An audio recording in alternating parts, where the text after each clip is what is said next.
अंधेरा रात का सन्नाटा और बारिश की तेज आवाज के बीच शीतल और रवि उस पुराने शेल्टर होम में फंसे हुए थे। उन्होंने सोचा था कि यह एक रात की बात होगी, लेकिन जो वहां हुआ उसने उनकी जिंदगी हमेशा के लिए बदल दी। शेल्टर होम की दीवारें पुराने समय की कहानियां बयां कर रही थीं। हर कोने में सड़न और अजीब सी गंध थी। ऊपर की मंजिल से लगातार अजीब सी आवाजें आ रही थीं, जैसे कोई दरवाजे को खरोंच रहा हो। रात के 2 बजे शीतल को लगा कि किसी ने उसके कंधे पर हाथ रखा है। उसने मुड़कर देखा, लेकिन वहां कोई नहीं था।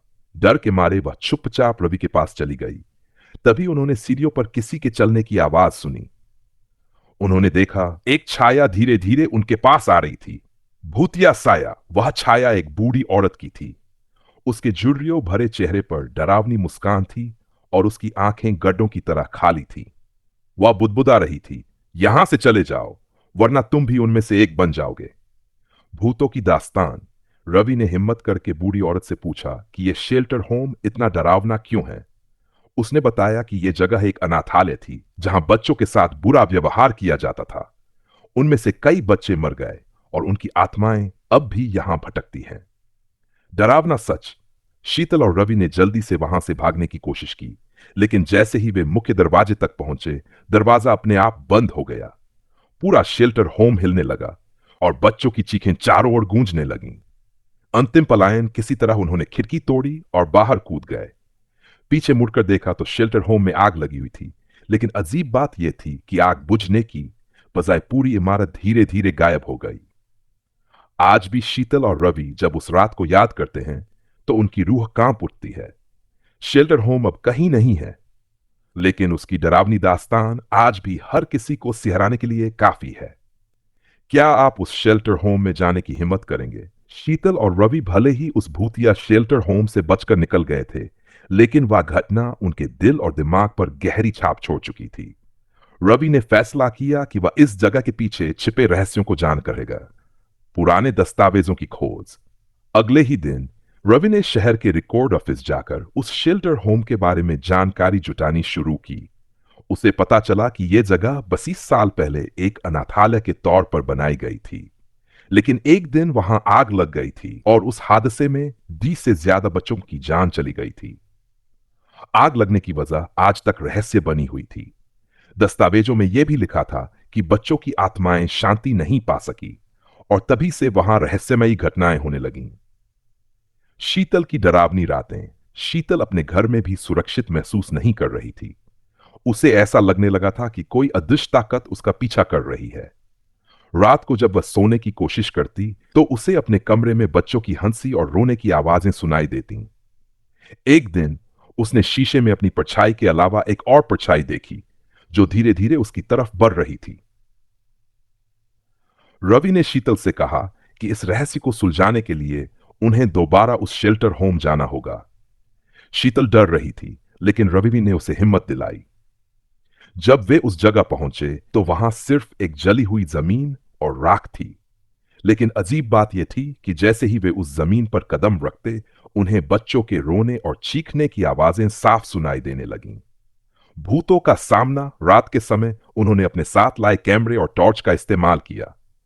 तभी अचानक जली हुई जमीन के बीच एक काले साये ने आकार लिया। यह वही बूढ़ी औरत थी जिसे उन्होंने पहली बार देखा था। उसने कहा, तुम वापस क्यों आए हो? यहां की आत्माओं को छेड़ने का अंजाम तुम जानते हो। रवि ने हिम्मत करके पूछा, तुम कौन हो और इन बच्चों को शांति क्यों नहीं मिल रही? उसने बताया कि वह इस अनाथालय की वार्डन थी, जिसने उन बच्चों पर बहुत जुल्म किए थे। उसकी आत्मा अब इन बच्चों के साथ इस जगह कैद है। मुक्ति का रास्ता।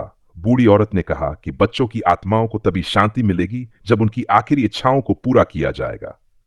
रवि और शीतल ने उन बच्चों की कहानियां जानने का फैसला किया। आगे क्या होगा? क्या वे उन बच्चों की आत्माओं को मुक्ति दिला पाएंगे, या फिर वे खुद भी उस जगह का हिस्सा बन जाएंगे? शेल्टर होम पाइश में जानिए उस डरावने सफर का अगला अध्याय। रवि और शीतल ने तय किया कि वे इन आत्माओं को मुक्ति दिलाकर इस डरावनी कहानी का अंत करेंगे।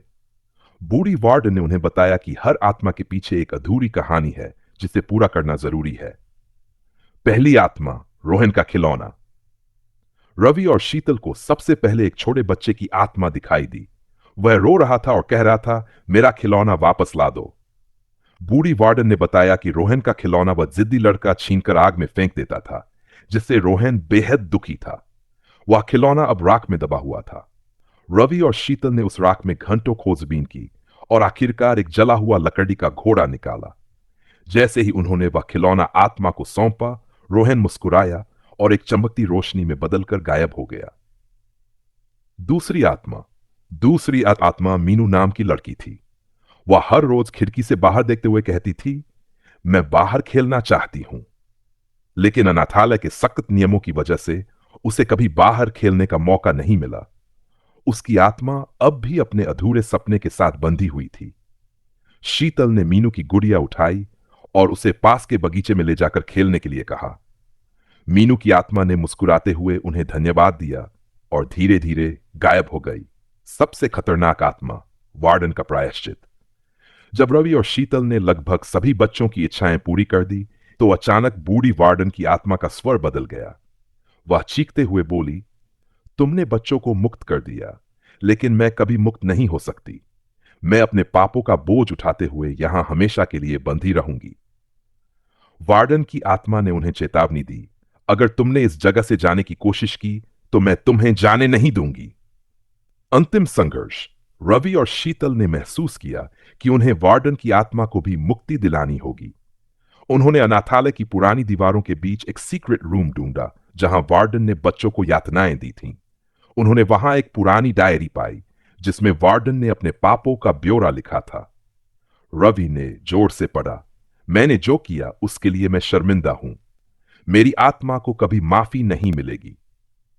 शब्द पढ़ने के साथ ही वार्डन की आत्मा रोने लगी। उसने कहा, अब मुझे शांति मिल सकती है। शेल्टर होम का अंत। जैसे ही वार्डन की आत्मा गायब हुई, पूरा शेल्टर होम अचानक शांत हो गया। वह जगह जो डर और चीखों से भरी थी, अब एक खाली मैदान बन चुकी थी। रवि और शीतल ने उस जगह से दूर जाने का फैसला किया, लेकिन उनके दिल में एक बात हमेशा के लिए बस गई, हर आत्मा को शांति चाहिए। क्या यह कहानी यही खत्म हुई, या इस जगह का रहस्य अभी भी बाकी है?